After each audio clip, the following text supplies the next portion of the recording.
Hola my dear friends, I'm Vimal2 and welcome to my channel Tales for Days, where stories don't just end with happily ever after and actually we go beyond. I want to be very honest with you. I'm no expert in literature, but I've always been fascinated by books and stories, and I've always wished that I had more time to explore them. So I thought, why not create this little corner here on YouTube where we can dive together in what's the hidden meaning behind stories and other curious topics as well.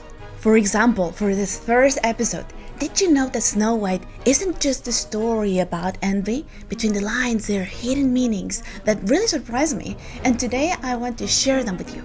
So if you're interested in these topics and don't mind my beautiful accent, join me and let's dive together into what no one ever told you about Snow White.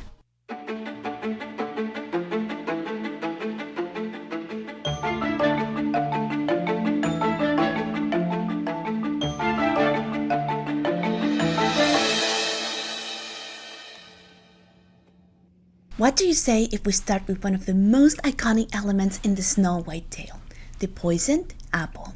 Ever wonder why an apple? I mean, it could have been a pear, a banana, an orange, a pineapple, but no, it's an apple. Well, to understand what's going on here, we need actually to pay a visit to another story that, believe it or not, it's in the Bible.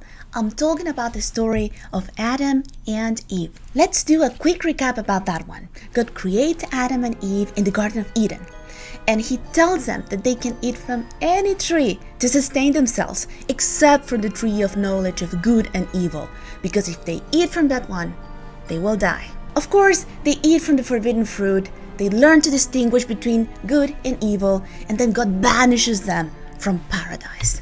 But wait a second, V. What does that have to do with an apple?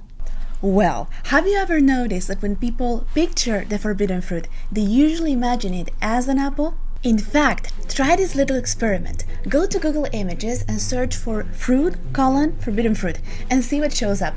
In my case, aside from the occasional pomegranate fruit, I only got apples. Why is there this association between the apple and the forbidden fruit? Because if we go to the Old Testament and the Bible, at no point does it say that it was an apple, right? I found the answer in this book that is called The Book of Symbols by Taschen. Let me quickly show you. And well, it turns out that if we look at the Bible in Latin, the word used for evil is malum.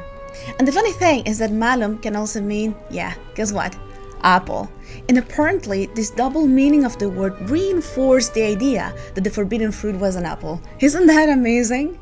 So, what can we conclude? Maybe Snow White eating the apple could symbolize her learning to distinguish between good and evil. And in other words, learning to develop judgment, learning to become an adult. And that would make sense, because when the story begins, Snow White is just a little girl. She's only actually 7 years old. She eats the apple, she dies, then she wakes up and she marries to the prince. And what I'm telling you isn't based on the apple alone. There are other details in the story that might suggest that the passage from childhood to adulthood is the hidden meaning behind the tale. The next detail is Snow White's innocence. If you have seen the Disney version, and yes, I'm talking about the iconic 1937 animated classic, you might remember that the queen tried to get rid of Snow White twice. First, by sending the huntsman to do the dirty work, and then with the poisoned apple. In what we could consider the original version of the story, the one collected by the Brothers Grimm, and more on that in another video, stay tuned, the queen tries to send Snow White, as we say in Chilean Spanish, to the backyard of the Silent Ones 4 times. First, by sending the huntsman. Second, gifting her a tight-laced corset to suffocate her. Third, with a poisoned comb. And finally, with the famous apple. So, the evil queen visits the dwarf's cottage 3 times, and although they warn Snow White not to speak with anyone who knocks while they're away, she's such an innocent child that she falls for the queen's tricks every time. Then, when Snow White bites the apple, she dies. But later, the prince finds her. His servants lift the coffin, and with that movement, the piece of apple falls from her mouth. Thanks to this, Snow White comes back to life. So maybe this death and rebirth doesn't mean that Snow White literally dies, since she later awakens, but rather that her childhood, her innocence, dies. In fact, there is another detail that supports this interpretation. While Snow White is dead, something very interesting happens. A detail from the original Brothers Grimm tale that not many people know. I came across it once in an interview between the well-known clinical psychologist Jordan Peterson and Jonathan Pajot, who is an expert in Christian symbolism. So while Snow White lies dead, she is visited by 3 birds who come to mourn her. First an owl, then a crow, and finally a dove, in that exact order, and one by one they weep for her. And just like with the apple, I don't think these birds appear in this story just because. So let's take a look at what they might symbolize. Let's go for the owl first, as a nocturnal and stealthy creature is often associated with death. In fact, the Book of Symbols says that in Germany and Eastern Europe, an owl perched in a home or barn is seen as an omen for impending death, but also tied to renewal of life and wisdom, perhaps signaling that Snow White is beginning the process of transformation from child to adulthood. Then comes the crow, a scavenger bird. It feeds on decaying flesh, on what's old, and that sometimes is necessary to make space for the new, another sign of transformation.